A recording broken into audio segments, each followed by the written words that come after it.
Assalamualaikum warahmatullahi wabarakatuh. Saya boleh berdiri nggak? Boleh ya? Kalau duduk tuh hilang mau ngomong apa gitu ya.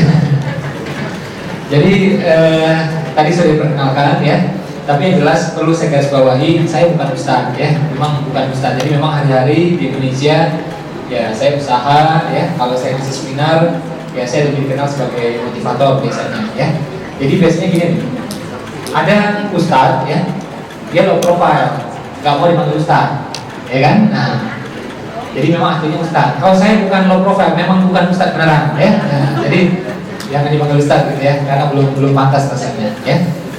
Tadi saya udah tanya sama teman-teman ya sini dan sebelumnya juga sudah gali informasi tentang keadaan teman-teman di sini, ya alhamdulillah ya. Jadi kemarin kita sebelumnya roadshow-nya di Houston, sebelumnya juga saya pernah kesini ke DC ya, Washington DC dan New York, alhamdulillah. Nanti yang puncak acaranya saya, seminar saya hari Sabtu. Jadi nanti teman-teman, Bapak dan Ibu ya, yang mungkin belum sempat datang di hari-hari yang lain, Sabtu tolong datang. Kalau nyesel saya bayar. Itu janji dari saya ya. Ikut nanti materinya. Kalau nyesel saya ganti deh, beneran. Dan nanti hari Sabtu itu kita akan bahas tentang ilmu rezeki ya.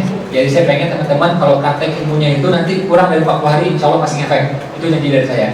Jadi Sabtu tolong datang. Boleh ya, ibu-ibu ya? Oke, siap. Jadi saya terus terang, kalau ketemu komunitas di Indonesia itu kadang sedih, kadang senang. Kadang senang, kadang sedih gitu ya. Jadi kalau dia teman-teman di Houston gitu ya, atau di sini di DC, atau di negara lain ya, di Jepang, di Korea, di Australia, kadang senang, kadang sedih gitu. Senangnya kenapa? Rata-rata ya alhamdulillah lah, kalau dibanding dengan Indonesia pendapatan mereka ya jauh lebih lah ya. Ada yang setiap kali lipat gitu ya. Tapi sedih juga gitu. Kenapa? Nggak pulang-pulang soalnya. Ya, ini muka-mukanya saya udah lihat nih ya, udah ada yang 5 tahun, 10 tahun, ada yang belasan tahun, ya nggak? Yang lebih dari 10 tahun ada? Nah, semuanya nih katakan ya. Kenapa betah di sini? Hah?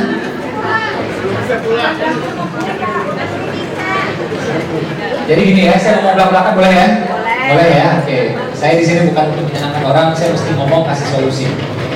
Jadi misalnya kayak saya di Jepang ya, itu rata-rata juga betah karena pendapatan luar biasa dan mereka juga pintar-pintar S2 ya, S3, kerja juga sebagai profesional yang luar biasa gitu ya.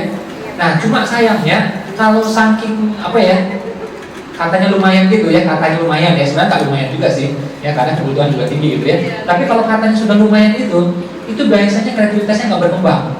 Akhirnya apa? Kerja mulu dia, nggak kepikir mau usaha. Lain kalau saya di Mesir, kalau saya di Hong Kong, kalau saya di Korea.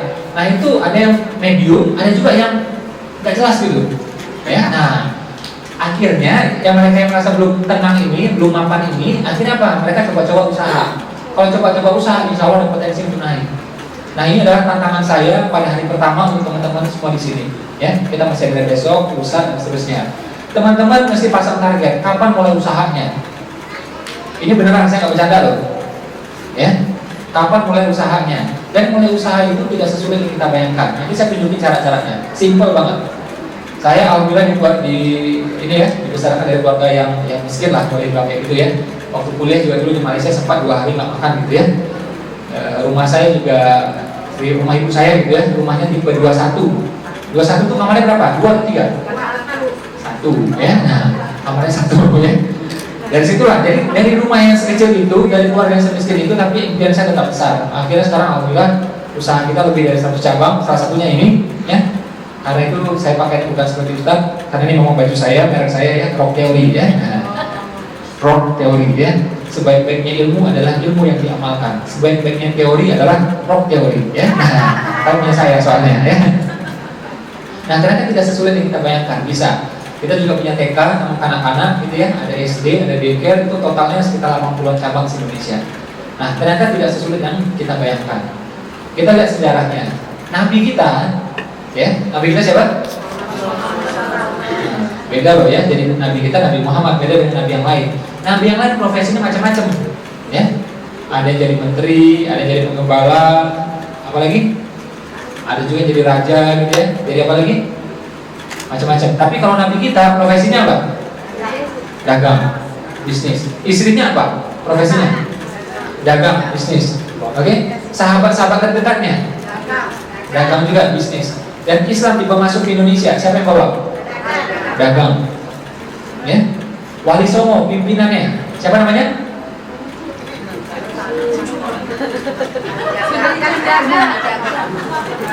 Kebanyakan nonton film ya. Ini tanya Sunan Kalijaga bertapa gitu ya, sampai berlumut gitu ya. Itu filmnya kadang-kadang ngaco gitu ya. Mana mungkin orang bertapa sampai berlumut kayak gitu? Kalau dia berlumut artinya nggak sholat, ya ngaco gitu ya. Pimpinannya namanya siapa? Maulana Maghribi ya. Sunan Gresik itu wali yang pertama. Nah, beliau juga pengusaha.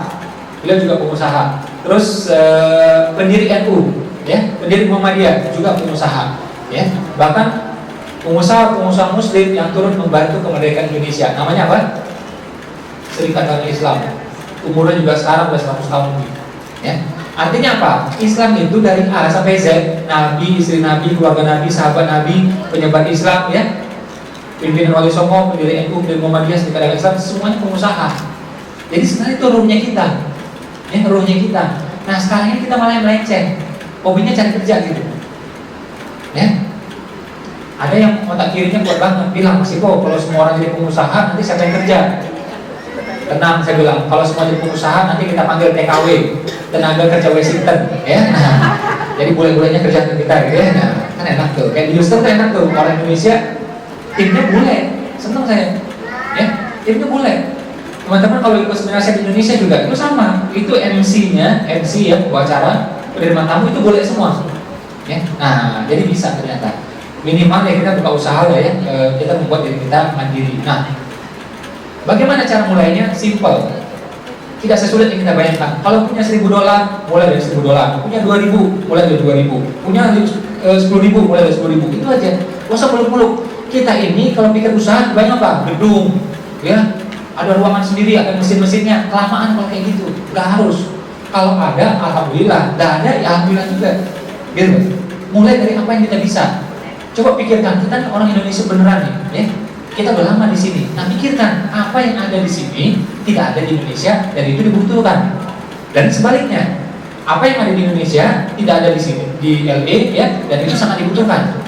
Itu saja kita jual, satu produk saja. Selama hidup kita sampai anak cucu, beneran satu produk saja. Nah itu dilakukan oleh teman-teman kita ya yang di Hong Kong, yang di Mesir. Misalnya teman saya ya di Mesir, dia dapat tuh sumbernya tuh Hajar Aswad. Tahu Hajar Aswad? Apa? Bukan. Hajar Jahanam, sorry. Tahu nggak? Iya. Nah ibu-ibu mungkin tahu, dia bapak-bapak lebih tahu lah, cuma pura-pura nggak tahu aja mereka ya. Intinya obat kuat lah, obat kuat ya. Nah, dia pegang satu produk saja, beres. Ada lagi daun papirus gitu ya. Nah, jadi pikirkan satu produk apa? Apa produknya saya nggak tahu, teman-teman yang lebih tahu. Apa yang ada di sini ya kurang ada di Indonesia, tapi sangat dibutuhkan di Indonesia, atau sebaliknya. Mulai dari sana. Jadi sambil kita kerja gitu ya, kan bukan berarti langsung berhenti, tidak. Sambil kita kerja itu, nah coba itu lubang itu dibuka. Coba, ya, belum bisa besar-besaran, titip barang dulu, ya, titip di kontainer dulu. Nah, sampai jalan beneran. Teman-teman kerja, katanya gajinya lumayan. Saya mau tanya, lumayannya berapa? Hah? Lumayannya berapa?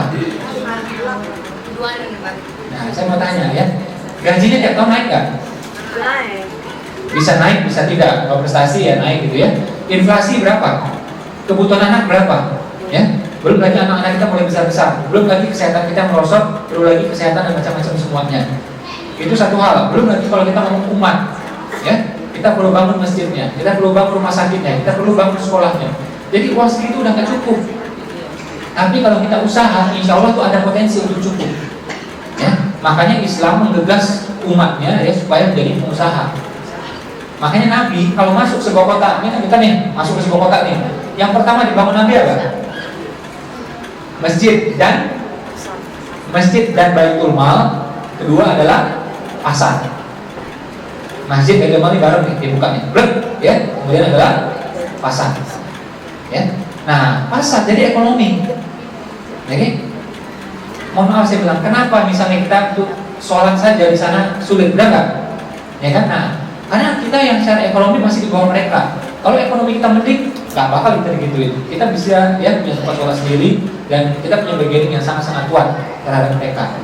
Nah, jadi saran saya teman-teman harus mulai usahanya. Itu satu ya, jadi sambil kerja coba cari celahnya satu, tek apa? Satu. Yang kedua apa? Sambil kita kerja ini ya, coba dipikirkan. Harus dipaksa. Saya memang ngomongin tentang rezeki ya, saya tidak bahas tentang amal. Memang saya tuh ngomongin selalu tentang rezeki. Hari ini rezeki, besok rezeki, sampai hari Sabtu saya bahas tentang rezeki. Saya pengen teman-teman di sini rezekinya jauh lebih baik lagi gitu. Ya.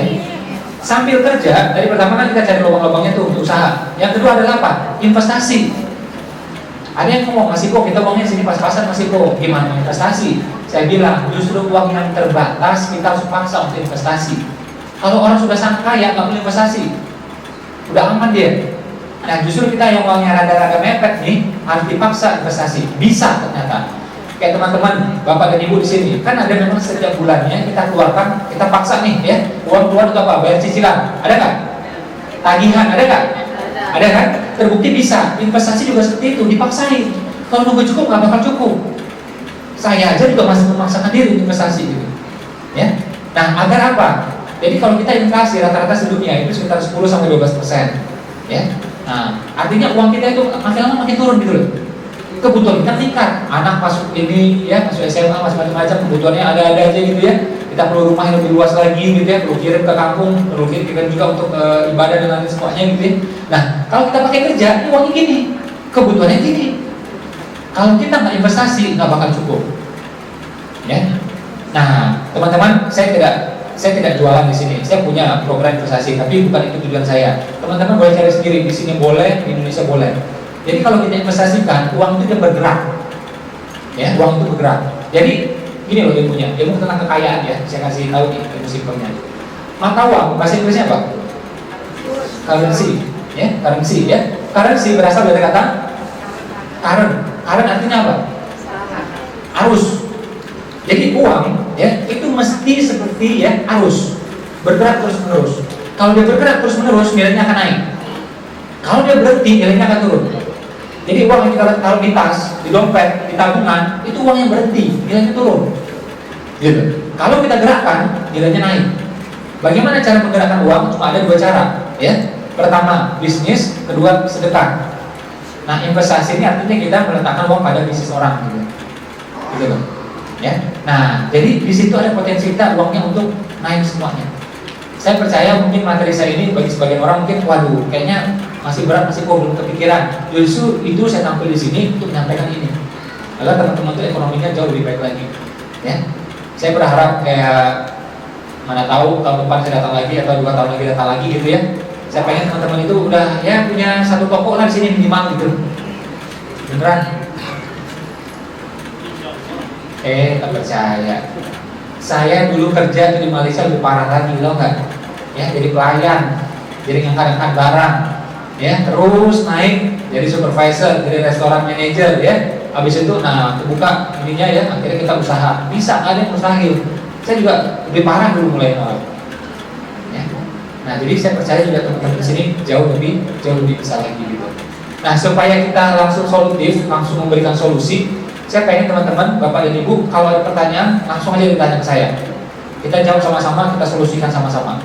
Boleh? Boleh ya? Jadi nggak bawa wacana, saya nggak mau kayak gitu. Wacana, wawasan terbuka, saya nggak mau kayak gitu. Saya mau teman-teman tuh bawa solusi. Jadi langsung dipraktekkan, seminggu ada hasilnya, 2 minggu ada hasilnya. Saya pengen seperti itu. Ya, saya datang di sini bukan untuk menghibur orang, bukan untuk menenangkan hati orang, nggak kayak gitu. Ya, saya pengen orang itu berubah jadi lebih baik lagi. Nah, sampai di sini ada yang mau bertanya nggak sama saya? Atau ada mau sharing nggak? Atau kasih tahu kendalanya apa di sini sama saya? Ada? Ibu-ibu ada? Ya, Mbak, Ibu. Investnya di mana? Kayak di Ruth Aira apa di?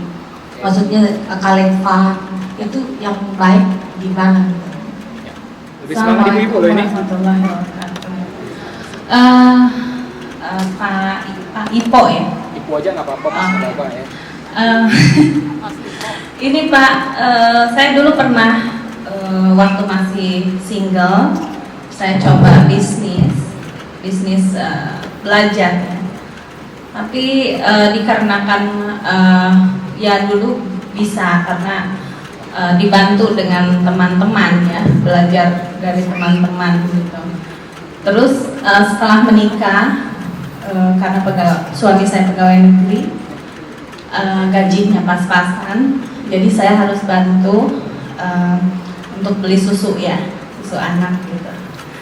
Nah, ternyata bisnis itu nggak gampang ya, butuh keahlian tersendiri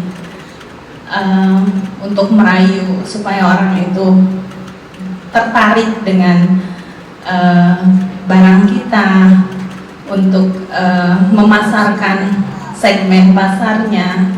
Nah, itu tidak mudah gitu. Saya sempat mencoba memaksa karena memang bakat ya Pak ya, bakatku butuh ya. Jadi tapi ternyata nggak bisa. Yang seharusnya saya ditargetkan, ini saya harus dapat untung ya nggak banyak lah, minimal dari $5 misalnya untungnya $1. Tapi ternyata kok bukannya dapat untung malah buntung gitu. Jadi saya mau tanya, ini bagaimana triknya untuk bisa berbisnis supaya mendapatkan sesuai dengan keinginan? Ya, oke ya. Ini ya Pak, yang paling penting mungkin kalau saya melihat bagaimana keluar dari comfort zone ya. Pertama kita melihat resiko, terus mekanisme pasar, kemudian ekspektasi kita, how to manage.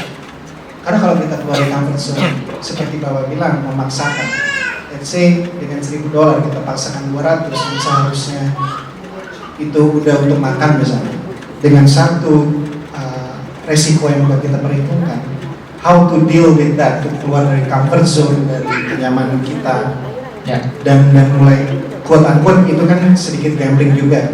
Tapi kalau kita sudah tahu resikonya ya nggak gambling juga sih. Terima kasih. Jadi kononnya gini ya, rezeki itu ya, kalau bahasa Arabnya kan risk ya, rizki ya, rizki. Nah, kalau bahasa Inggrisnya jadinya itu rizki, resiko ya. Ini plesetan, jangan ditelan mentah-mentah ya. Jadi semakin beresiko, makin banyak rezekinya. Kalau nggak ada resikonya, nggak ada rezekinya. Ambil contoh yang mohon maaf yang tersinggung. Misalnya kita profesi, mohon maaf, misalnya office boy, nyuci piring. Ada nggak resikonya? Ada, piring pecah. Resikonya kecil, ya, rezekinya juga, potensi rezeki juga kecil. Tapi kalau kita GM, ya, gimana resikonya? Besar nggak? Besar banget. Rezekinya gimana? Lebih besar. Kalau owner gimana rezekinya? Besar. Jadi rezekinya tanpa batas, potensi risiko juga tanpa batas. Benar nggak? Namanya jadi pengusaha kayak saya tuh di Indonesia itu yang dihadapi macam-macam. Dari manusia sampai bukan manusia dihadapi, tahu nggak? Beneran. Sama jin pun kita hadapi, tahu nggak? Jin kita hadapi. Belum lagi di Indonesia itu ada namanya oknum, ya, oknum polisi. Terus terang aja saya bilang, oknum pemerintah, ya.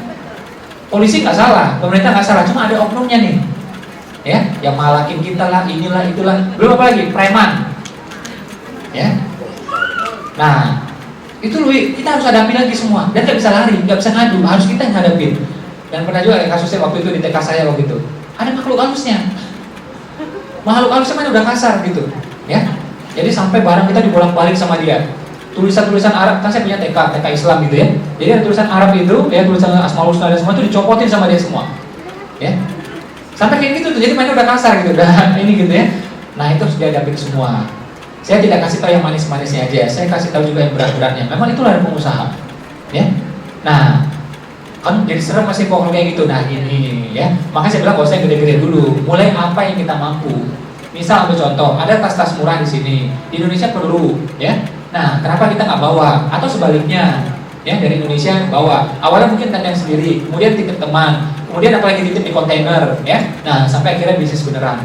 Jadi mulai dari kecil itu, andai kata jatuh pun nggak seberapa jatuhnya, gitu. Dan pengusaha itu namanya pengusaha. Kalau benar-benar pengusaha nggak pernah rugi, percaya sama saya.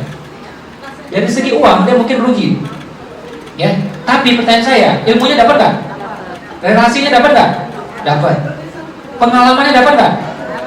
Pengalaman itu, relasi itu, ilmu itu bisa digunakan untuk nextnya, langkah yang berikutnya. Ya, ini tantangan saya buat teman-teman ya di sini. Jadi jangan yang merasa Kita ngomong comfort zone, belum tentu comfort loh beneran. Tagihan di mana-mana, ya kan? Uang kemakan inflasi, katanya aja comfort zone tapi nggak comfort. Ya, katanya comfort zone tapi nggak comfort itu. Nah, saya tidak mengajukan langsung berhenti, tidak ya. Tapi coba sambil ini kita pikirkan celahnya apa gitu. Ya. Jangan sampai kadang-kadang gini loh. Kan nikmat itu salah satu adalah waktu, kesehatan. Mumpung ada waktu masih sehat, manfaatkan. Jangan sampai, mohon maaf saya bilang, udah berumur, bergerak udah nggak bisa, gesit udah nggak ada, pikun udah mulai nambah, baru kita kepikir mau bisnis, udah berat. Ya, kalau sekarang masih segar-segar ini ya, masih bisa nih ngomong sama saya masih nyambung kok ya. Nah, jadi sebelum masa itu datang kita antisipasi dari sekarang, oke? Nih saya mau ngomong nih sama teman-teman semua di sini. Bapak ibu jadi direktur sekalipun, itu jabatan direktur tidak bisa diwariskan ke anak, tahu nggak? Tapi punya warung di kampung, warung bisa diwariskan, tahu nggak? Itu bedanya pengusaha dengan ini gitu. Ya? Nah itu bedanya. Ya? Dan kalau kita kelola dengan benar, ada potensi insya Allah untuk tumbuh dan berkembang semuanya. Nah, tadi teman-teman sebagian udah katakan saya udah coba Pak, tapi gagal. Jadi memang dia tidak gampang, ya memang tidak semudah kalau kita ya jalan biasa lah gitu. Caranya gimana meredam ya potensi kegagalan? Saran saya, jadi gini loh, pengusaha, jadi gini, apa-apa saja itu ada komunitasnya. Orang soleh ada komunitasnya, oke? Orang Bandung juga ada, ya. Orang-orang ugal-ugalan juga ada komunitasnya gitu, ya. Karyawan juga ada komunitasnya. Ijmi ada juga, pengusaha juga ada. Kita selama ini belum ketemu orang kayak ginian, makanya sulit. Kalau ketemu sama komunitasnya udah enak, itu yang saya lakukan dulu. Jadi ada komunitasnya memang yang pengusaha dan calon pengusaha. Kita ketemu nih rutin tiap minggu, tiap 2 minggu. Nah kan dapat ilmunya, ya. Ya kita langsung minta ilmu gitu, tapi karena ngobrol-ngobrol tahu gitu, beneran. Karena kalau karyawan kalau ketemu obrolan dia apa? Oh di sana gajinya gede loh, tunjangannya gede loh, ya. Nah ini hari liburnya bisa Sabtu Minggu lah, ngomongnya kayak gitu tuh. Kalau calon pengusaha ketemu beda. Itu ada toko kosong loh. Ini ada barang mau masuk loh di sini, ya belum ada yang megang jadi distributor loh. Nah jadi cara ngomongnya udah beda. Nanti otomatis solusi yang dibawakan juga akan beda. Nah saya pengen teman-teman buka itu semuanya, ya. Kalau belum ada ketemu dengan pengusahanya, minimal calon pengusahanya ngumpul ketemu gitu. Kalau pengen soleh, kata Opik ya, Opik tahu ya, yang nyanyi Tengguati ya. Kalau pengen soleh, ngumpul sama orang soleh.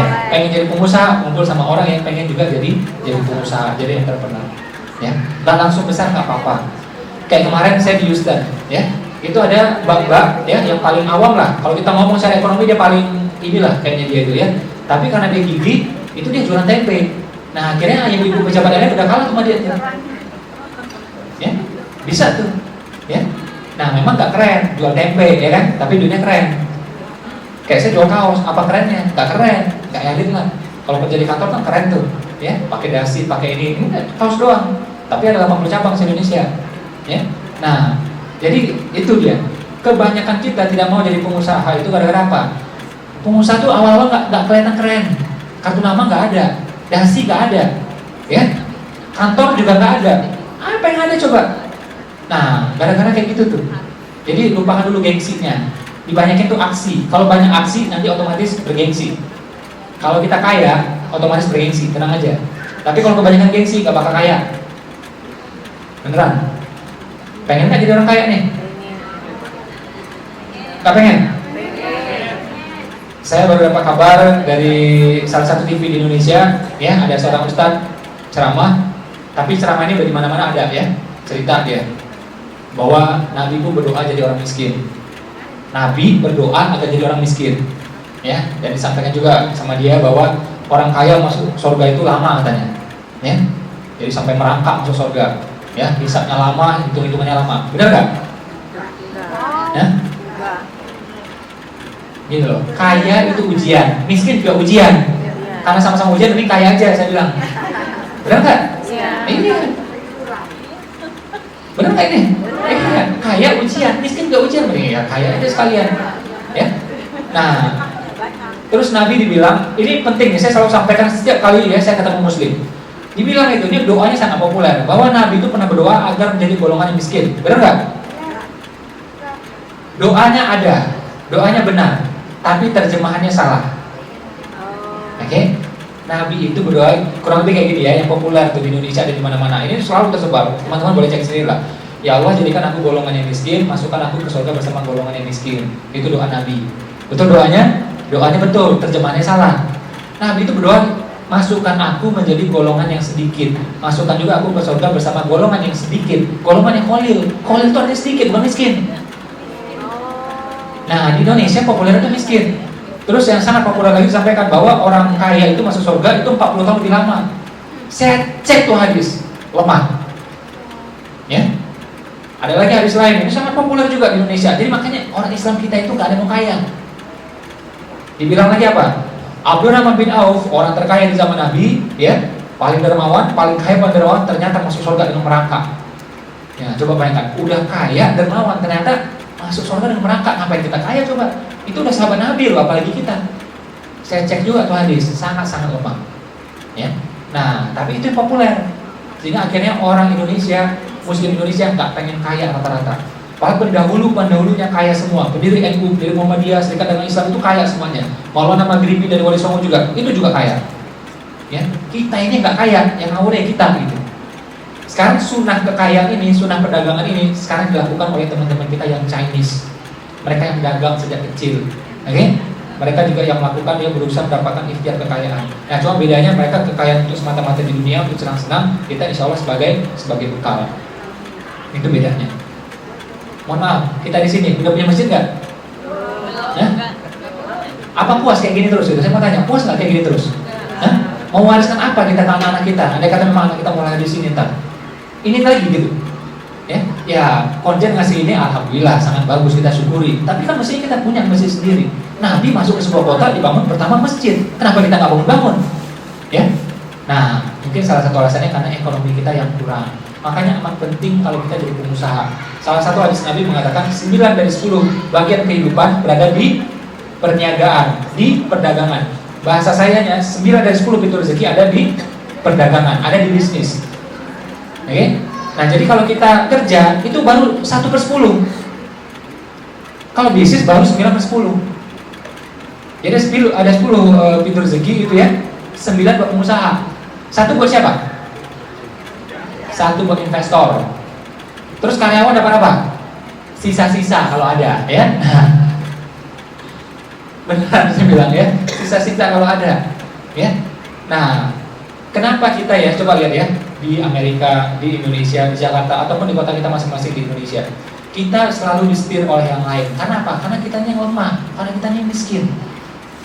Di Indonesia tuh, kita pergi ke Jakarta, mau cari tempat itu Jakarta loh, Indonesia loh yang muslimnya paling banyak katanya itu ya, sedunia, ya. Itu mau kita masuk ke mall, cari musola aja sulit, benar nggak? Paling bau, paling jauh itu musola kita. Gabung dalam tempat parkir itu, coba. Karena apa? Yang bangun mallnya bukan muslim, bukan kita. Tapi coba kan kalau kita jadi pengusaha, kita bisa meletakkan, ya, mallnya di mana, musolanya di mana. Teman-teman pergi tuh ke Alam Sutra misalnya, yang bangun bukan kita. Akhirnya apa? Cari masjid di sana setengah mati. Ya, sulitnya karena yang bangun bukan kita. Makanya Nabi bilang apa? Sebaik-baiknya harta mesti berada di tangan orang beriman. Jadi mesti di tangan kita semua, agar kita bisa bangun masjidnya di sini, di Jakarta dan dimanapun. Benar nggak ini? Sebaik-baiknya harta berada di tangan orang beriman. Jadi sebaik-baiknya harta itu mesti di tangan kita semua nih. Orang soleh, orang beriman.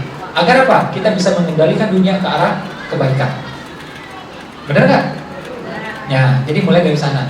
Nah, soal investasi, misalnya gini, ada teman kita mau buka usaha atau sudah jalan usahanya. Saran saya kalau investasi pada usahanya sudah jalan, kayaknya potensinya bagus nih. Nah, kita investasi di sana, bisa. Ya, saya punya juga program investasi, tapi nggak usah ke saya lah. Nanti kalau ke saya nanti ngomongnya nanti seolah-olah saya nggak netral gitu. Dipikir nanti semua jualan saya nggak mau. Juga di masjid itu tidak boleh jualan, hadisnya ada. Ya, nah, udah lakukan aja di mana gitu. Jadi usaha teman kita ini mau berkembang, nah kita invest. Dapat nanti share ke kita berapa? 20%, 30% itu berapa? Jadi kita capek-capek kerja, ada lagi uang yang bekerja.